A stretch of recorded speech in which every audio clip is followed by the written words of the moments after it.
नमस्कार दोस्तों, स्वागत करता हूँ एक बार फिर से आप सभी का मेरे YouTube चैनल पे। मैं हूँ डॉक्टर सचिन शर्मा और जैसा कि आप जानते हैं कि मध्य प्रदेश की अलग-अलग यूनिवर्सिटी में इस समय चल रहा है एग्जाम का दौर। तो मैं आप सभी के लिए लेकर के आ रहा हूँ इम्पोर्टेंट वीडियो लेक्चर्स। तो अलग-अलग सब्जेक्ट पे आधारित हो रहे हैं मेरे वीडियो लेक्चर्स। तो जैसा कि आप जानते हैं कि जो मैंने पिछला वीडियो लेक्चर आपके लिए लेकर के आया था, वो था फाइनल ईयर के स्टूडेंट्स के लिए, मतलब कि थर्ड ईयर के स्टूडेंट्स, चाहे वो बीए के हो, बीकॉम के हो, बीएससी के हो, बीसीए के हो, किसी भी संकाय के स्टूडेंट हो थर्ड ईयर के, उन सभी के लिए जो है मैं फाउंडेशन कोर्स का इंग्लिश लैंग्वेज का जो है ऑब्जेक्टिव्स लेकर के आया था, एमसीक्यू क्वेश्चन लेके आया था। क्योंकि आपकी जो परीक्षा होती है वो ओएमआर शीट पे होती है और ओएमआर शीट पे एग्जाम होती है, इसलिए आपको ऑब्जेक्टिव टाइप क्वेश्चंस आते हैं। तो जैसा कि आप जानते हैं कि आपको स्क्रीन पे दिख रहा है कि जो मैं आपके लिए आज क्वेश्चंस लेकर के आया हूँ ऑब्जेक्टिव टाइप, वो होने वाले हैं इंग्लिश लैंग्वेज के। तो इंग्लिश लैंग्वेज में आपको मैं बता देता हूँ कि मैंने जो वीडियो लेक्चर बनाए हैं वो दो पार्ट में बनाए हैं। एक है पार्ट ए और एक है पार्ट बी। वो इसलिए बनाए हैं कि जैसा कि आपको स्क्रीन पे नजर आ रहा है कि इसका जो सिलेबस है, तो इसमें टोटल 3 यूनिट है और इन 3 यूनिट में से जो मैंने पार्ट ए वाला जो वीडियो बनाया है वो बनाया है किसके लिए, यूनिट 1 के लिए। तो यूनिट 1 ही काफी जो बड़ी रही, तो उसमें बहुत सारा जो समय हमारा चला गया। इस वजह से मैंने फिर वो लेक्चर जो है ज्यादा लेंथी हो जाता, इसलिए मैंने आपके लिए जो है सेकंड यूनिट और थर्ड यूनिट के लिए अलग वीडियो लेक्चर बनाने का तय किया था। और आज मैं आप लोगों के लिए लेकर के आया हूँ यूनिट 2 और यूनिट 3 का जो ऑब्जेक्टिव टाइप क्वेश्चंस हैं, वो लेकर के आया हूँ। तो आपका जो इंग्लिश लैंग्वेज का जो फाउंडेशन कोर्स है वो, उसका पेपर जो है वो पूरी तरह से तैयार हो जाएगा। तो जब ये वीडियो लेक्चर देखेंगे तो आपको जब पार्ट ए देखना रहेगा, तो मैं पार्ट ए की भी लिंक अपने डिस्क्रिप्शन बॉक्स में डाल दूंगा और आप मेरे जो है फाइनल ईयर का जो प्लेलिस्ट है उसमें भी आपको जो है ये वीडियो लेक्चर मिल जाएगा। हालांकि मैं डिस्क्रिप्शन बॉक्स में पार्ट ए डाल के रखूंगा, पार्ट ए की लिंक डाल के रखूंगा, तो आप वहां से क्लिक करेंगे तो डायरेक्ट आप पार्ट ए भी देख सकते हैं। तो आज हम स्टडी कर रहे हैं पार्ट बी, मतलब कि यूनिट 2 और यूनिट 3। तो यूनिट 2 जो है वो काय के ऊपर डिपेंड है, ऐसे राइटिंग के ऊपर डिपेंड है। और यूनिट 3 जो है वो कम्युनिकेटिव स्किल्स और असेंशियल कन्वर्सेशंस के ऊपर आधारित है। तो जैसा कि मैं आपको पिछले वाले उसमें बता ही चुका हूँ, पिछले लेक्चर में, कि आपका टोटल 50 नंबर का पेपर रहेगा और उसमें से 17 मार्क्स आपके पासिंग रहेंगे और हिंदी और इंग्लिश का पेपर जो है एक साथ ही रहेगा आपका। और एक चीज और मैं आपको इन्फॉर्मेशन दे देता हूँ कि हिंदी लैंग्वेज वाला जो एक पूरा लॉन्ग वीडियो लेक्चर मैंने बनाया है, जिसमें पूरा का पूरा जो हिंदी की जो ये जैसा कि आपको दिख रही है तीनों यूनिट, ये पूरी उसमें कवर की गई है। और वो वीडियो लेक्चर काफी एक लगभग 1.5 घंटे का समथिंग का था, इसीलिए मैंने फिर इंग्लिश का लेक्चर जो है वो दो पार्ट में बनाया ताकि आप लोगों को ज्यादा लंबा ना लगे, उससे बोरियत भी फील नहीं होगी। तो हम स्टार्ट करते हैं कि सेकंड और थर्ड यूनिट में आखिरकार आपके लिए क्या है।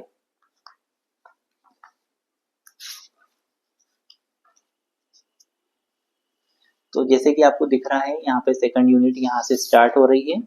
तो हम शुरुआत करते हैं सेकंड यूनिट के ऑब्जेक्टिव टाइप क्वेश्चंस की। तो जैसा कि आप जानते हैं कि आपका जो सेकंड यूनिट है वो ऐसे टाइप क्वेश्चंस से रिलेटेड है।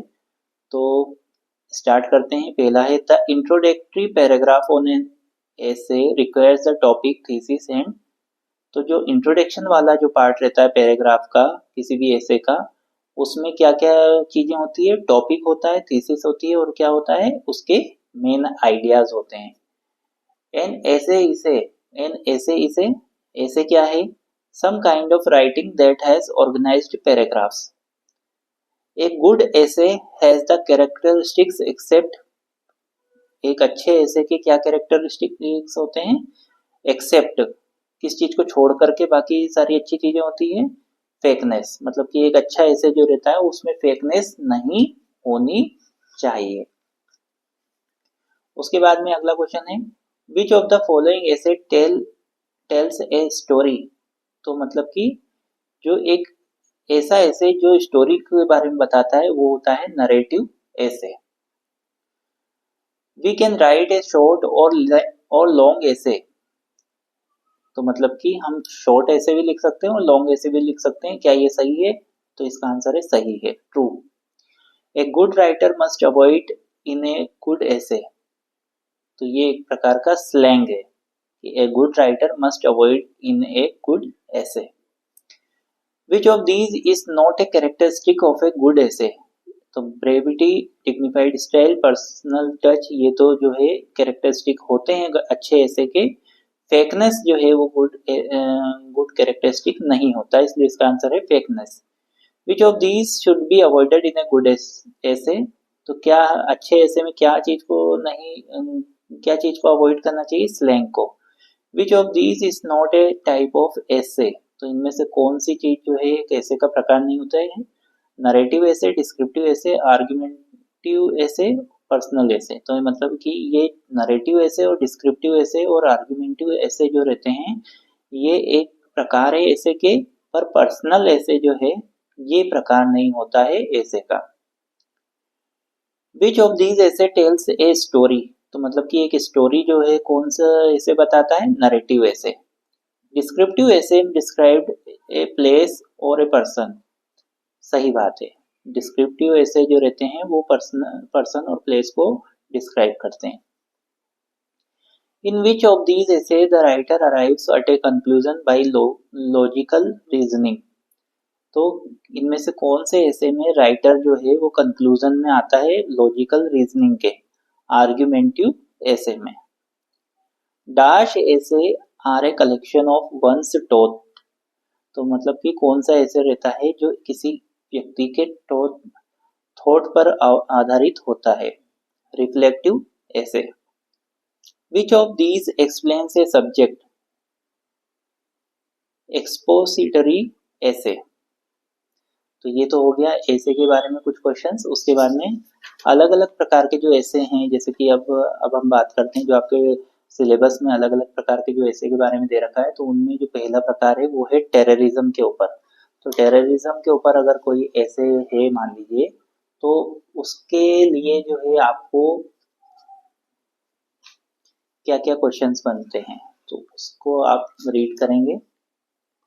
What is a terrorism? Terrorism क्या है? A deliberate act of violence to instil fear and intimidate. मतलब कि एक ऐसा एक्ट होता है वायलेंस का जिससे कि डर और चमक इंसान के अंदर बैठ जाए। How can countries address the root cause of terrorism? तो कंट्री जो है कैसे एड्रेस कर सकती है कि रूट क्या है टेररिज्म की? Promoting education, social inclusion and economic opportunities. तो मतलब कि वायलेंस को दूर करने के लिए जो है कोई कंट्री क्या कर सकती है?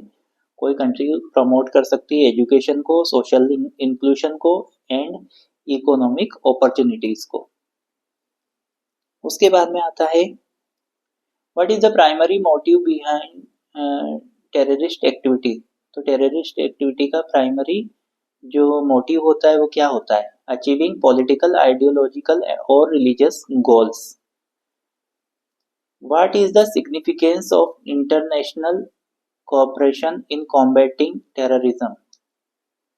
It allows for the exchange of information, intelligence and joint operation. मतलब कि इंटरनेशनल कोऑपरेशन जो है वो क्या काम, कैसे काम करती है टेररिज्म में? वो अलाउ करती है इंफॉर्मेशन एक्सचेंज, इंटेलिजेंस और जॉइंट ऑपरेशन करती है। How did the Indian government respond to the terrorism? India की गवर्नमेंट कैसे रेस्पॉन्ड करती है टेररिज्म के? Deployed security forces and counter terrorism measures. मतलब कि सिक्योरिटी फोर्सेस लगाती है और टेररिज्म को खत्म करने के जो है उपाय करती है।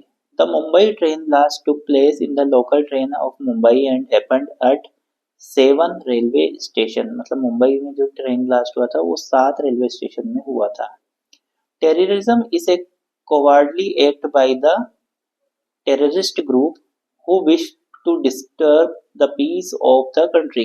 तो मतलब कि टेररिज्म क्या होता है? एक जो है कोवार्डली एक्ट होता है। मतलब कि एक जो छुपी हुई जो एक डरपोक टाइप की हरकत रहती है कि वो जो है इंसान के अंदर जो है भय पैदा करती है। और ये कौन करता है?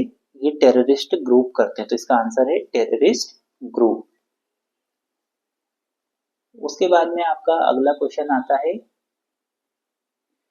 They want to keep the people in a dash to help the country from prospering constant state of fear. तो मतलब कि ये जो टेररिस्ट रहते हैं ये क्या करना चाहते हैं, ये इंसान को कंटिन्यूसली डर में रखना चाहते हैं। When we look at a developing country like India, it is all the more harmful। तो मतलब कि जैसे ही इंसान को लगता है कि हमारा देश आगे बढ़ रहा है तो वो जो है कंट्री को खत्म करने की कोशिश करते हैं। Due to terrorism the dash one has to live in restrict their way of living to a great extent. तो इसका आंसर है एनेक्सिटी। टेररिज्म इफेक्ट, टेररिज्म किस चीज को अफेक्ट करता है, टूरिज्म, इकोनॉमी और पीस, इन सभी चीजों को। तो इसका आंसर है all of the above. Dash create a sense of doubt in the foreign investors of India. Terrorist attack जो है वो डाउट क्रिएट करता है बाहर के लोगों को इन्वेस्ट करने में, कि भाई यहाँ पे टेररिस्ट अटैक होते हैं तो यहाँ पे हम जो है इन्वेस्टमेंट ना करें। Which of the following terrorist attack did not took place in India.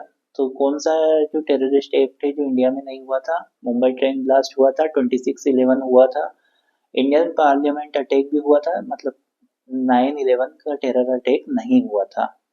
How many police officers where killed in the incident of parliament attack. Parliament attack में कितने लोग पुलिस ऑफिसर्स जो है शांत हो गए थे, मारे गए थे? 6। In 26/11 terror attack, terrorists captured renowned places like, जो 26/11 का जो अटैक हुआ था उसमें टेररिस्ट ने क्या क्या जो है कैप्चर कर लिया था, नरीमन हाउस को कर लिया था, ओबेरॉय ट्राइडेंट होटल को कर लिया था, होटल ताज को कर लिया था। मतलब इसका आंसर है all of the above. The bomb blast और firing impact the mental health of people. मतलब कि जो बॉम्ब ब्लास्ट होते हैं या फायरिंग होती है तो उनसे जो है मेंटल हेल्थ डिस्टर्ब होती है लोगों की। इसका आंसर है people. As terrorist act cause loss of dash the replenishment takes up a lot of capital। मतलब कि जो टेररिस्ट अटैक होता है तो क्या चीज का लॉस होता है, लाइफ का भी होता है, लाइफ का भी जो है होता है और साथ में जो है प्रॉपर्टी का भी नुकसान होता है।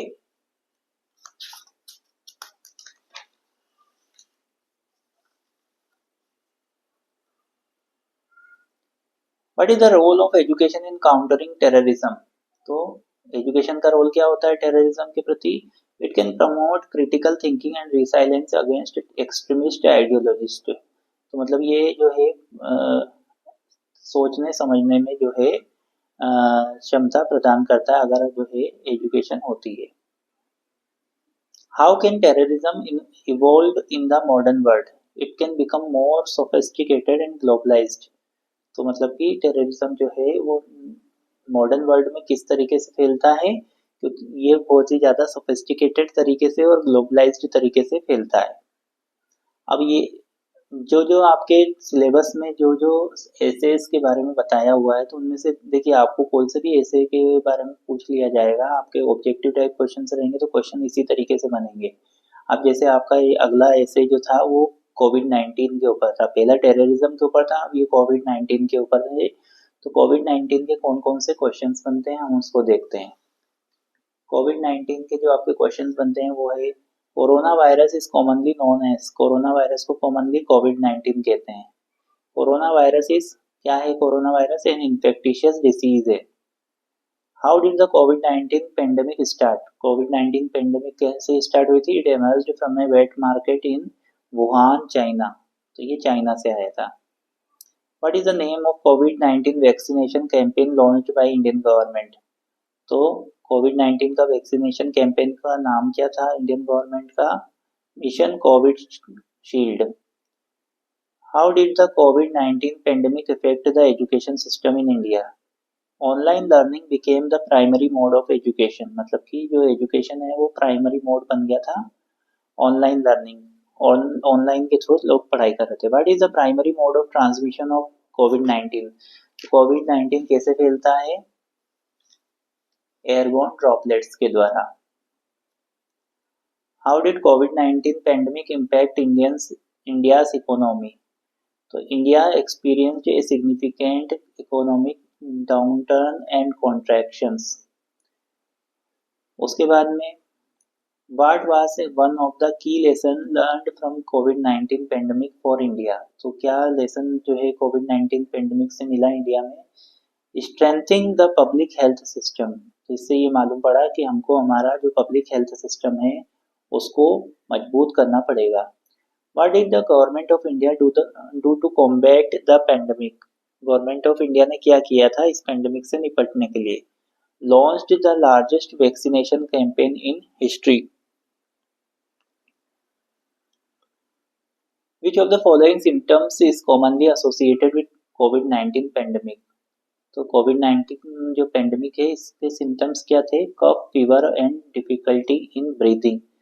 कफ, फीवर और ब्रीथिंग में डिफिकल्टी थी। What is the purpose of wearing a face mask during the कोविड-19 पेंडेमिक? तो क्या पर्पस था फेस मास्क पहनने का? To prevent the spread of virus to others. What is the recommended duration for proper hand hygiene to prevent the spread of कोविड-19 pandemic? तो हाथ धोने कितनी देर तक धोना है आपने को? 20 सेकंड तक हाथ धोना है। What is the recommended social distancing guideline to reduce the risk of COVID-19 transmission? तो मतलब कितनी दूरी रखनी थी? 2 मीटर की कम से कम दूरी लोगों को रखनी थी एक दूसरे से। तो ये था कोविड-19 के ऊपर ऐसे, इसमें ये क्वेश्चन आपके बन सकते हैं। और उससे पहले अपन ने टेररिज्म के बारे में पढ़ा था, तो आप उसको तो अच्छे से कर ही लें, क्योंकि अभी जैसा कि आप जान रहे हैं कि ईरान, इजराइल और अमेरिका का युद्ध चल रहा है, तो उससे रिलेटेड वो पूछ सकते हैं। अगला जो आपका ऐसे है वो है India and the modern world के ऊपर। तो इसके क्वेश्चंस देख लेते हैं, इसके कौन कौन से क्वेश्चन बन रहे हैं। पहला क्वेश्चन है when did India gain independence? Independence कब मिली थी इंडिया को? 1947 में। How did India gain freedom and independence? Through non violence. तो इंडिया को फ्रीडम कैसे मिला था, इंडिपेंडेंस कैसे मिली थी? नॉन वायलेंस के थ्रू, अहिंसा के द्वारा। India is the world largest democracy. India जो है दुनिया का सबसे ज्यादा बड़ा डेमोक्रेटिक नेशन है। Which one of these is India's emerging vibrant sector? IT. IT जो है इंडिया में बहुत तेजी से बढ़ रहा है। Which one of these achievement belong to an Indian? Invention of zero, तो मतलब जीरो का इन्वेंशन जो है इंडिया के द्वारा हुआ था। The ancient medical system is called, तो एंशिएंट मेडिकल सिस्टम आयुर्वेदा कहलाता था इंडिया में। India is fifth biggest economy in the world. Which country is known as Indus Valley Civilization? Known for Indus, तो मतलब Indus Valley Civilization इंडिया से ही निकला था। India produces about 4.5% of the world greenhouse gases. तो मतलब कि world की जो 4.5% ग्रीन हाउस गैस है वो इंडिया के द्वारा निकल रही है। India demonstrated that it was finally comfortable shedding the old vestige of Cold War strategic thinking that was non-alignment. उसके बाद में अगला क्वेश्चन है India's foreign policy is driven primarily by its economic priorities. India has followed a look east and act east policy. What challenge India is facing? India is facing rapid urbanization, environmental degradation, socio-economic disparities. ये सभी face कर रहा है, इसलिए इसका answer है all of the above. अगला question है in modern world India's global influence x tends beyond its border, तो मतलब कि इसका आंसर है ग्लोबल। अगला जो आपका ऐसे है वो है the role of woman in new era. तो इसके क्वेश्चंस हम देख लेते हैं कि the role of woman in new era में क्या क्वेश्चन बनते हैं।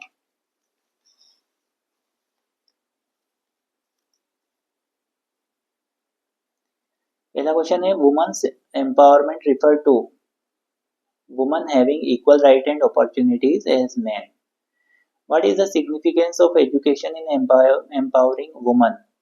तो वुमन एम्पावरिंग से क्या होगा, एजुकेशन का क्या सिग्निफिकेंस है? It provide financial independence, it promotes gender equality, it enables them to break societal norms. तो मतलब कि अगर इंडिया में वुमन एम्पावरमेंट होता है तो फाइनेंशियल इंडिपेंडेंस मिलेगी महिलाओं को, जेंडर इक्वालिटी मिलेगी और जो पुराने जो रीति रिवाज हैं उनसे भी छुटकारा मिलेगा। What role does government policy play in promoting gender equality? Government क्या पॉलिसी ला रही है? It ensures the effective implementation of existing law. तो वो कह रहे हैं कि जो लॉ गवर्नमेंट ने बनाए हैं उनको अच्छी तरह से इम्प्लीमेंट भी करना है। Gender equality means equal rights and opportunity for both man and woman. तो जेंडर इक्वलिटी का मतलब होता है बराबर राइट होने चाहिए, अपॉर्चुनिटी होनी चाहिए मैन और वुमन के लिए। What can education contribute to women's empowerment? Skill development for economic independence. महिलाओं को जो है एम्पावरमेंट करने के लिए एजुकेशन क्या कंट्रीब्यूट करती है? Skill development for economic independence. What is the overall goal of women's empowerment in the new era? Achieving gender equality. Women's role in the workforce has increased significantly in recent years.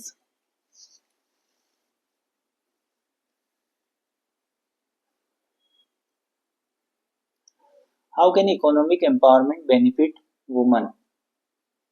It provides financial independence. The new era has seen a shift. The new era has seen a shift in societal attitudes towards women, with women gaining more respect and recognition for their contributions. What is the role of safe spaces and support network for women? They enable women to share their experiences and challenges. How has women's political empowerment has been facilitated in India? Reservation of seats in local governance. तो मैं इसको ज़्यादा detail में आपको explain इसलिए नहीं कर रहा हूँ क्योंकि हो ये रहा है कि अगर मैं ज़्यादा डिटेल में आपको एक्सप्लेन करने लगूंगा तो फिर आपका ये लेक्चर काफ़ी लंबा हो जाएगा। तो मैं अभी आपको ये जो लेक्चर बना रहा हूँ ये एमसीक्यू के हिसाब से बना रहा हूँ, ऑब्जेक्टिव टाइप क्वेश्चंस के हिसाब से बना रहा हूँ। तो आप सारे ऑब्जेक्टिव क्वेश्चंस एक बार देख लें। रही बात आपके ये डिटेल्स की, तो वो आप जो है मैंने आपको सिलेबस भी बताया है, उस सिलेबस के अकॉर्डिंग आप एक एक चीज़ को अलग से गूगल करके सर्च करके पढ़ सकते हैं। उसके अलावा भी आपको कोई क्वेरी रहे तो आप मुझे कमेंट बॉक्स पे ज़रूर बताइए, तो मैं उस हिसाब से आपके लिए मदद करूँगा।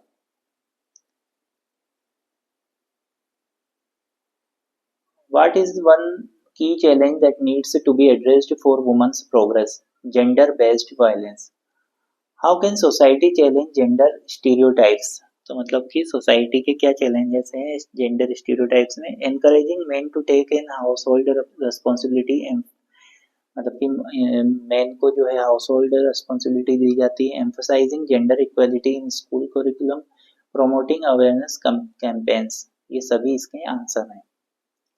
With increasing gender equality and social progress, women have now assumed diverse roles and responsibility in all aspects of society. An increased representation and participation of women in previously male-dominated domains is a positive step towards gender equality. दो question और बचे हैं इसके women empowerment के, वो है now women are actively involve in social and political movements. इसका answer है all of the above. That means कि advocating for women's rights, gender equality, social justice.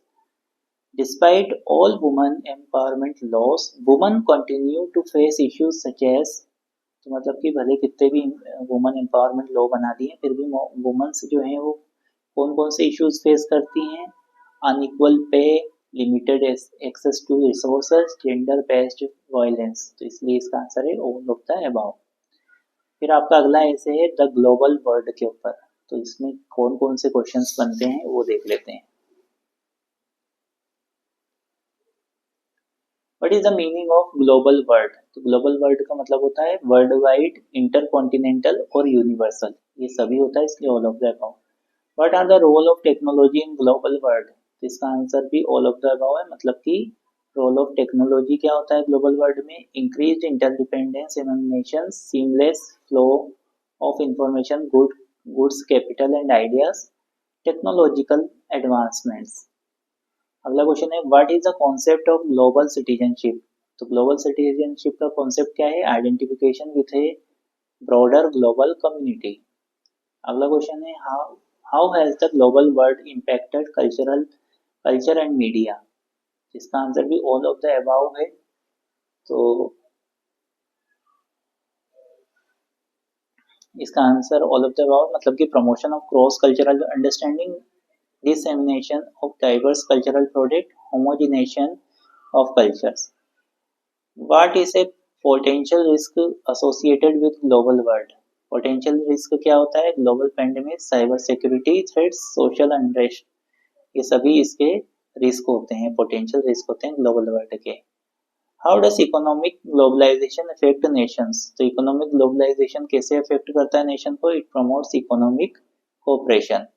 The Silk routes linked together vast regions of Asia with Europe, Northern Africa, ये सभी इसके answer हैं। तो इसका answer है all of the above.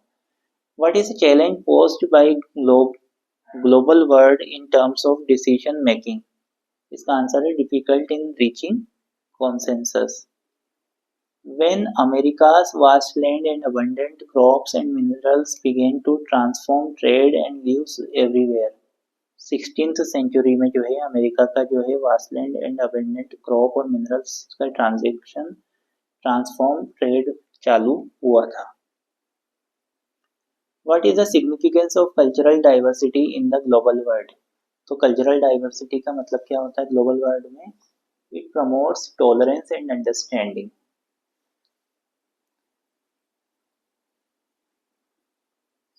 तो यहाँ मैं देख पा रहा हूँ कि आपको जो है कौन से वाले ऐसे इसमें ज़्यादा काम करेंगे। ये लास्ट ही ऐसे है, उसके बाद में थर्ड यूनिट चालू हो जाएगी। तो हम इसको कंप्लीट कर लेते हैं जल्दी फटाफट, फिर थर्ड यूनिट पे पहुँचते हैं। उसके बाद में फिर अपना सिलेबस पूरा कवर अप हो जाएगा, क्योंकि पार्ट है तो अलग बनाया हुआ है, ये पार्ट भी चल रहा है। In the 19th century, economic, political, social, cultural, and technological factors transformed societies and external relations reshaped. Which international organization play a crucial role in global governance?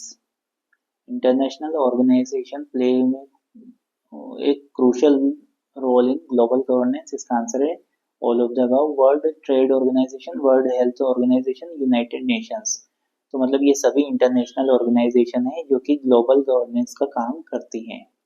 World Trade Organization, World Health Organization और United Nations. By 1890, a global agriculture economy had taken shape, accompanied by complex changes in labor movement pattern, capital flows, ecologies and technologies.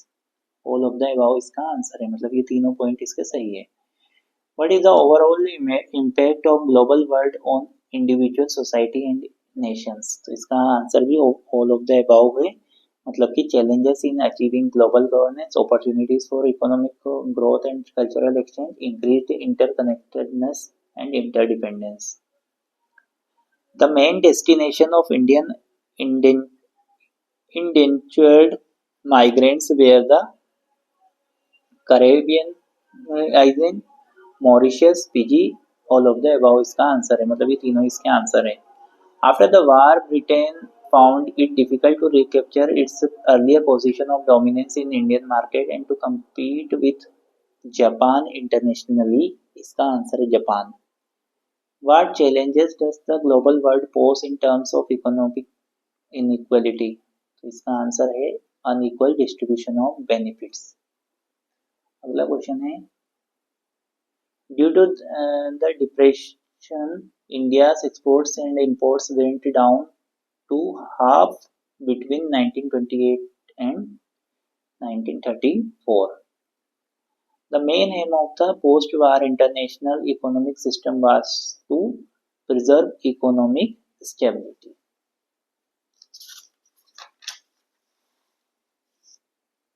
और economic stability और साथ में एक और चीज है full employment in the industrial world. The relocation of industry to low-wage countries stimulated world trade and capital flows. ये दोनों ही इसके आंसर्स हैं। तो यहाँ पे हो जाती है आपकी सेकंड यूनिट खत्म। अब हम आ जाते हैं थर्ड यूनिट, जो कि लास्ट यूनिट है।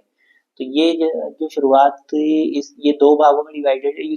जो आपकी थर्ड यूनिट है, एक है कम्युनिकेशन स्किल के ऊपर, कम्युनिकेटिव स्किल के ऊपर। तो स्टार्टिंग अपन कम्युनिकेटिव स्किल से ही करते हैं। तो शुरुआत होती है, पहला क्वेश्चन है,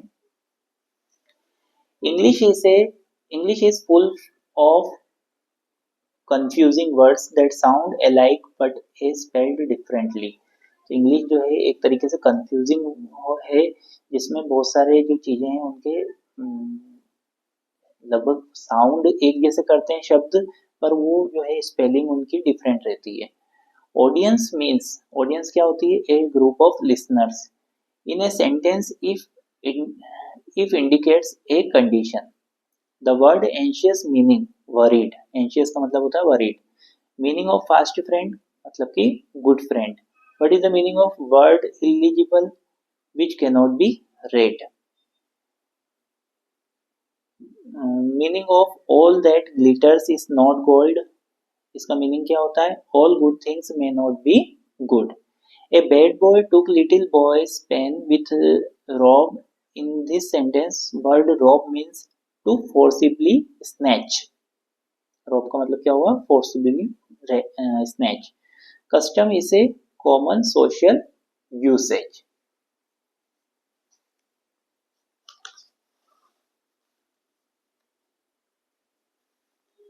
The word weather explains day-to-day atmospheric condition. A company want to recruit some new candidate. In this sentence, the word recruit means induction into service. The word give means, give का मतलब क्या होता है, to hand over voluntarily.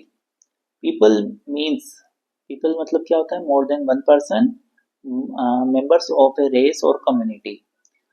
I am eager to meet her at the playground soon. In this sentence, eager refers to keen, expectant, interested। ये सभी इसके answer है, इसलिए इसका आंसर है all of the above।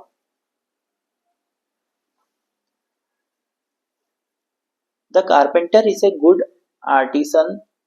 In this statement, artisan means, artisan मतलब क्या हो रहा है इस स्टेटमेंट में, craftsman। Amount and number are used respectively for uncountable, for countable। अब अगली चीज आती है इसमें, वर्ड्स ऑफन मिसयूज्ड। इसके ऑब्जेक्टिव्स देखते हैं।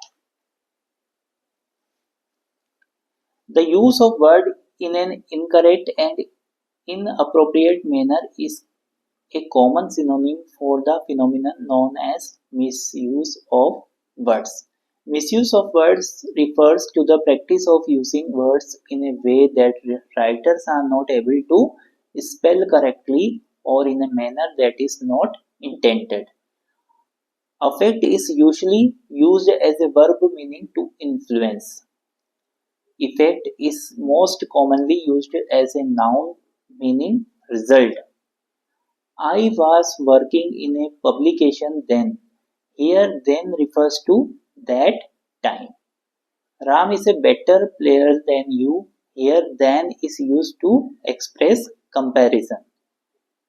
Into is a preposition used to indicate entry, insertion, collision, all of the above। The word loose meaning not secure, not tight, release, all of the above इसका answer है। Accept is a transitive verb meaning to willingly receive, to allow someone, to approve of something। इसका भी answer all of the above है।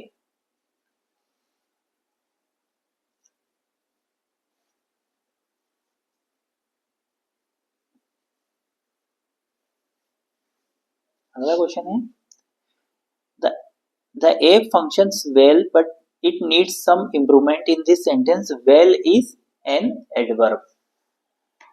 in compound word airborne, it refers carried through the air।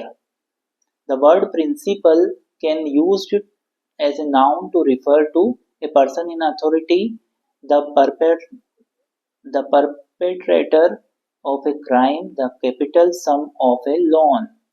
all of the above इसका answer है। Which of the following word may be used to refer to a scientific, moral or legal rule or standard? इसका answer है principal. Principal और principal में क्या अंतर होता है ये इसमें बताया गया है। Into is a combination of two separate words. Used to is a verb that indicates a past habit, action, state. All of the above इसका आंसर है।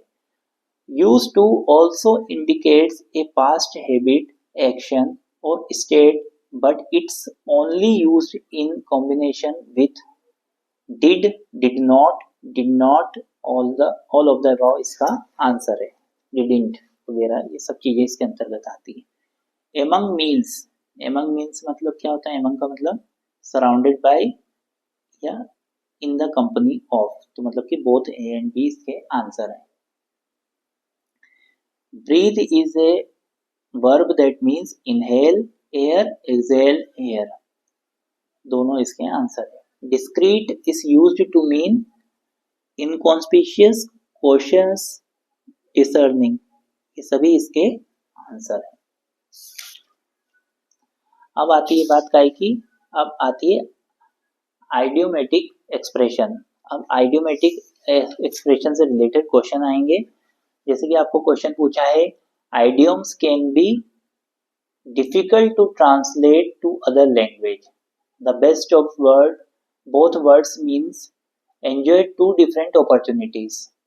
एंजॉय टू डिफरेंट अपॉर्चुनिटीज ये इसका आंसर है। सी आई टू आई मीन्स आंखों में आंखें मिला के देखना, agreeing with someone. A piece of cake मतलब कि जैसे कि ये हम कोई वो बोलते हैं ना, कहावतें कहते हैं, तो ये उस आइडियम्स मतलब वही कहावतें ही हैं कि a piece of cake means something is very easy, कि भाई कोई चीज बहुत इजीली हो जाती है तो उसको हम क्या कहते हैं, ए पीस ऑफ केक। तो आइडियम्स के बारे में पूछे तो मतलब कि वो कहावत है, हिंदी में कहावत कहते हैं। To feel under the weather means to not feel well. To kill two birds with one stone means to solve two problem at once, कि दो चिड़िया एक साथ एक पत्थर में मारना, मतलब कि to solve two problem at once. To add insult to injury means to make a situation worse.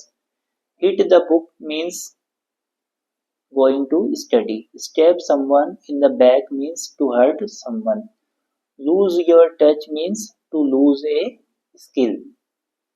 तो आइडियम्स जैसा कि आप जानते हैं कि एक तरीके से कहावतें हैं। जैसे कि आपसे बोल दिया कि फेस द म्यूजिक मीन्स, तो फेस द म्यूजिक मीन्स का मतलब क्या होता है? To deal with the situation, to deal with a situation. Up in the air means a situation is uncertain, a situation is unsure, दोनों इसके answer है। Over the hill, over the hill का मतलब क्या होता है? इसका मतलब होगा can not be physically active, can not be socially active, ये दोनों ही इसके आंसर हैं।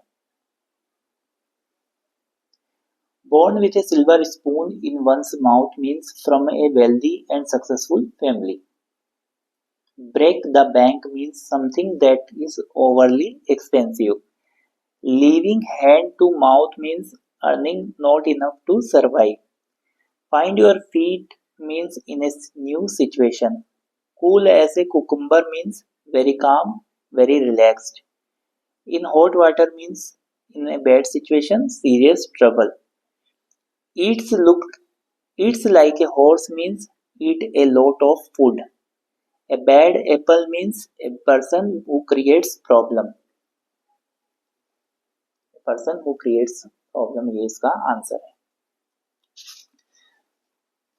उसके बाद में कुछ और आइडियम्स भी है इसमें, जैसे कि as cold as stone means unemotional individual.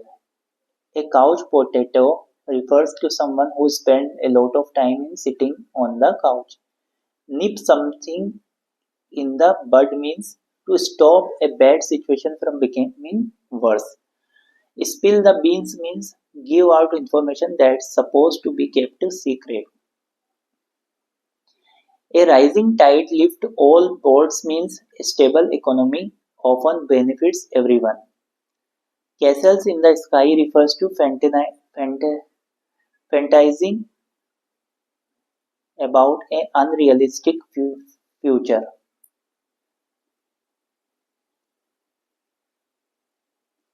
I don't have much time, so stop beating around the bush and tell me what actually happened. In this sentence, beating around the bush is an idiom. Out of the words means the worst part of the difficult situation is over and the end goal is in sight. ये इसका answer है. Let the dust settle means allowing a situation to become calm after something exciting. अब आती है चीज proverbs. तो proverbs देख लेते हैं कि प्रोवर्ब क्या है. प्रोवर्ब के देख लेते हैं objective questions. An English proverb is a short pithy statement that usually offers life advice, wisdom, truth. ये सभी इसके आंसर है. Proverb communicate an understood and accepted message in a few words. दोनों इसके आंसर है. Well born and well known. Slow and steady wins the race means consistent and persistent effort. Bad news travel fast. Negative information spread quickly. As you sow, so you reap means the consequences of one's action will come back to them in a similar manner. One's action will come back to them. Where there is a will, there is a way indicates a solution. Strike while the iron is hot indicates take an advantage of opportunity.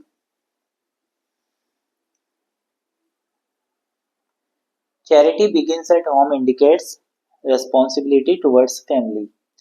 A burnt child dreads the fire indicates any past negative experiences. God helps those who help themselves. This phrase conveys the idea that one should take initiative. अब आ जाती है दूसरा जो part है, third unit, last unit का third और last part, essential conversations.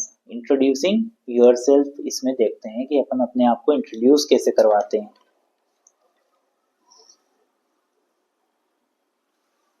A true first impression only takes a few seconds to form. First impression impacts the early stages of any relationship. If you can avoid misunderstanding from the beginning, it could set you up for opportunity you might otherwise miss. Writing an introduction about yourself also allows you to consider your strength and interest. The best way to end an introduction is to leave the conversation open. Preparing a succinct and genuine introduction is valuable in every facet of your life. A great way to make introducing yourself less nerve-wracking is to memorize a simple introduction. Your intro should be like a story. In STAR interview method, which of the following should be included in situation? Establish your career path, starting with where you came from, a challenge you faced. ये सभी इसके answer है. Star interview method, which of the following should be included in task, position and responsibilities.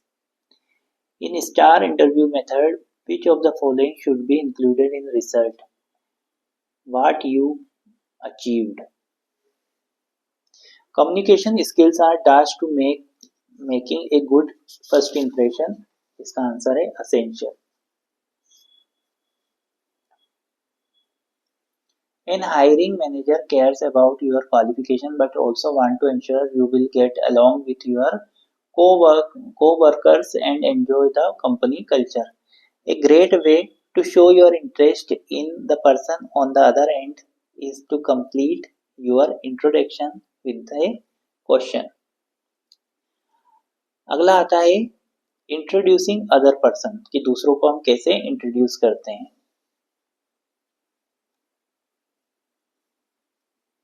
जल्दी जल्दी इसको complete कर लेते हैं. Introducing another person. What is a way to make introduction more inclusive? तो इसका आंसर है address both individual by name and mention a relevant connection. If you find yourself in conversation with two people who don't know each other, try to introduce them as soon as possible. You should avoid introducing someone to people who are in the middle of serious conversation. Making introduction at the wrong time can lead people to not hit it off as well as they could. The person of lesser higher rank or authority should always be presented to person of higher rank और authority. इसका first column में आएगा lesser और second column में आएगा higher.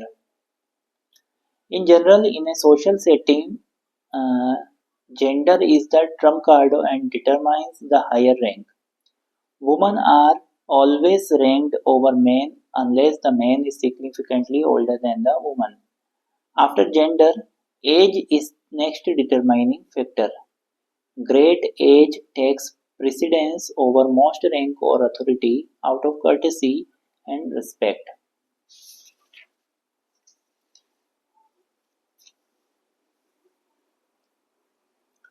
All other things being equal, the person you have known the longest should be named first. Gender is not a factor in business setting where rank is more important.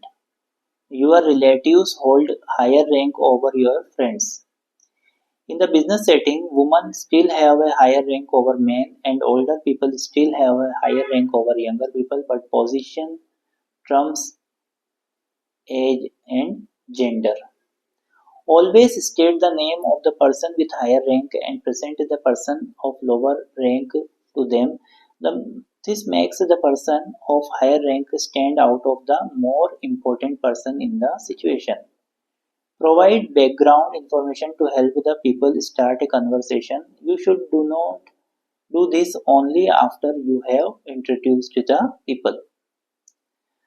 तो ये हो गया आपका complete कि आप दूसरों को कैसे इंट्रोड्यूस करेंगे. अब आती है बारी meeting someone for the first time. तो सबसे पहले किसी से हम मिलते हैं फर्स्ट टाइम, तो उसके लिए क्या है, क्वेश्चंस क्या बनते हैं. Meeting someone for the first time can be exciting and nerve ranking. It is important to keep in mind that people can present themselves differently online than they are in person. When meeting someone for the first time, it's important to choose a location that is safe and public.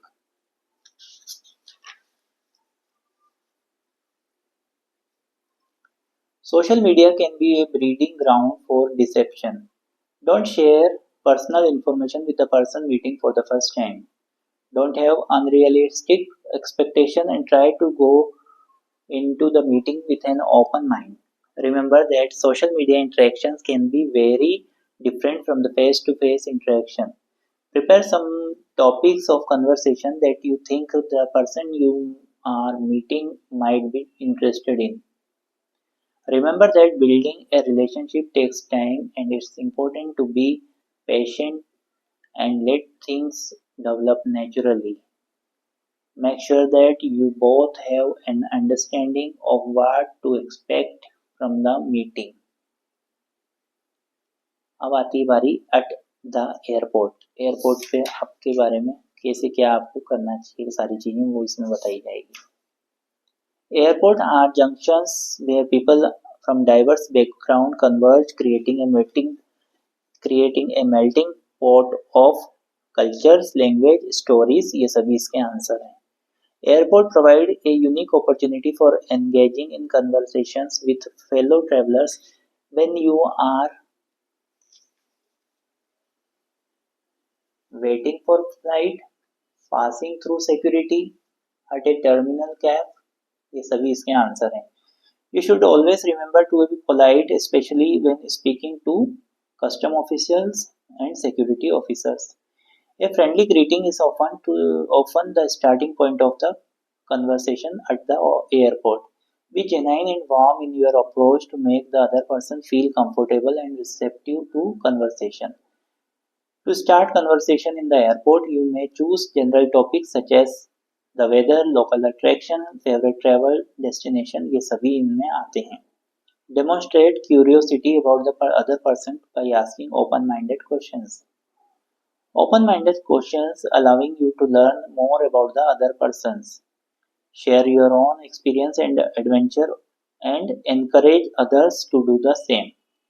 Embrace diversity and engage in conversation that promote cultural understanding and appreciation.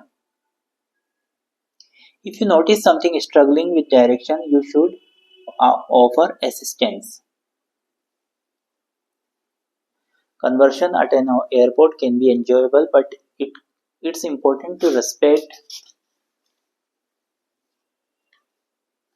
personal boundary and privacy. If you have a particularly engaging conversation and want to stay in touch with someone, you can exchange contact information in the form of social media handles, email address, phone numbers. ये सभी इसके answer हैं.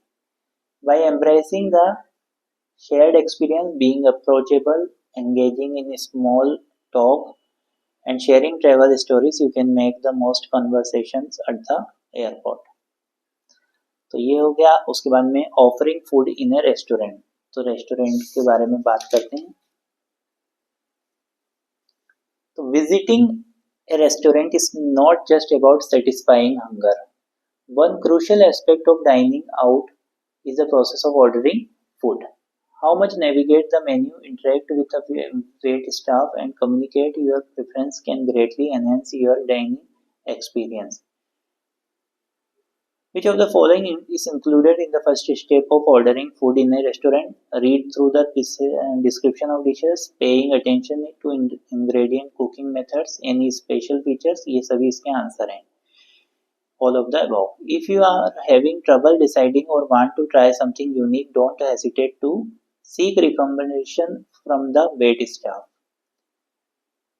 Wait staff are knowledgeable about the menu and can provide valuable insights into popular dishes, chefs' specialties, or seasonal offering. If you are vegetarian, vegan, gluten-free, or have any allergies, inform the wait staff. Restaurants often offer unique or regional dishes that can be delightful departure from usual choices. If you come across unfamiliar terms or ingredients in the menu, don't hesitate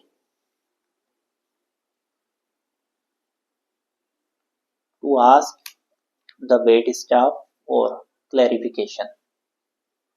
एक मान लो कि कोई सी ऐसी dish आ गई जिसका तुम्हें पता नहीं है, तो अपने जो मेन्यू लेने के लिए खड़ा रहता है उससे जरूर पूछ लें कि क्या है. ऐसा ना सोचे कि भाई पूछ लेंगे तो यूं हो जाएगा कि हमको ये हमने खाई नहीं है, तो वही सोचेगा कि अरे तो ऐसे लोग इनने खाई भी नहीं. ऐसा नहीं सोचना चाहिए. क्या पता मान लो अपन गलत चीज मंगा लो और उसका पैसे भी लग जाए और अपने को पसंद भी ना आए. Feel free to make special request और customise your order according to your preferences. उसके बाद में आती है talking about a movie. Movie के बारे में बात करते हैं. तो क्या क्या चीजें होती है ये डिस्कस करते हैं. Movies have an incredible power to captivate, inspire, and provoke our thoughts and emotions.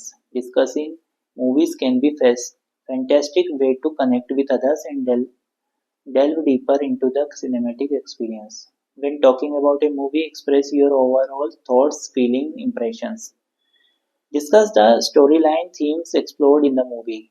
Identify memorable scenes or standout performance that left a lasting impression. Explore the symbolic elements present in the movie and discuss their possible interpretations. If the movie tackles controversial or thought-provoking subjects, engage in respectful debates. तो जैसा कि मैं आपको लगातार बोलता जा रहा हूं, तो आपको अगर मान लीजिए कि कोई चीज थोड़ी फास्ट हो रही तो आप वीडियो को पॉज करके भी पढ़ सकते हैं, उसके बाद में फिर आगे बढ़ सकते हैं. End the conversation by recommending the movie to other based on their interest and preferences. Share how the movie is resonated with your own experience, emotions, or values. Discuss the storyline and the themes explored in the movie. Analyze the characters, plot twist, narrative structures. अगली चीज आती है writing skill, filing and FIR. तो FIR से related questions आएंगे यहाँ पे, देखते हैं क्या है एफआईआर से related question. Filing FIR is a crucial step in reporting a crime to law enforcement authorities। तो एफआईआर का फुल फॉर्म पूछा जा सकता है, तो आपको याद होना चाहिए फर्स्ट इंफॉर्मेशन रिपोर्ट एफआईआर का फुल फॉर्म होता है। Filing an FIR serves as primary document for initiating a criminal investigation. By filing a FIR, victims can ensure that the incident is officially recorded. To file an FIR, the first step is to visit the nearest police station with jurisdiction over the area where the offence took place. Once the information is provided, the police officer will record the complaint and register the FIR. The registered FIR triggers an investigation by the police. To file an FIR, which of the following is not required? Pan number नहीं चाहिए रहता है ये FIR करते समय।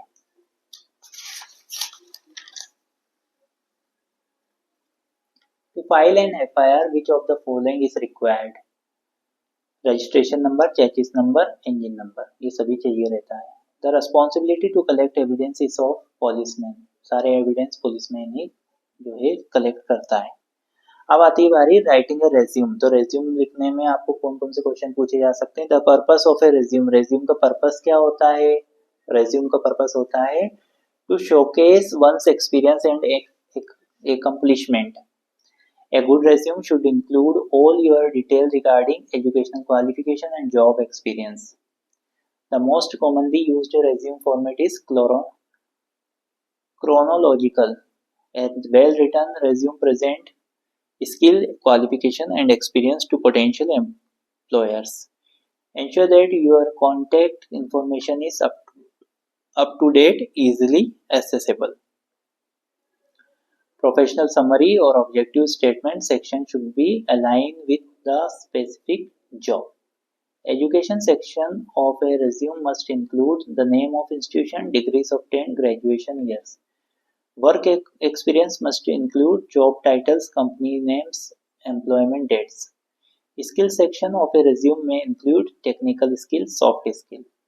Before sending or submitting a resume, proofread and edit. अगली चीज आती है email writing.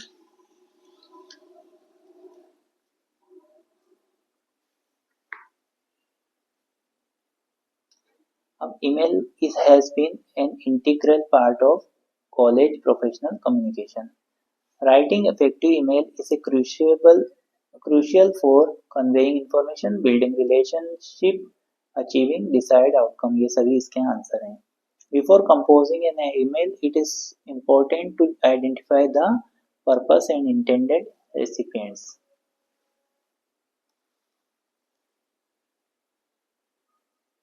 A clear subject line increases the chance of the recipient opening the email promptly.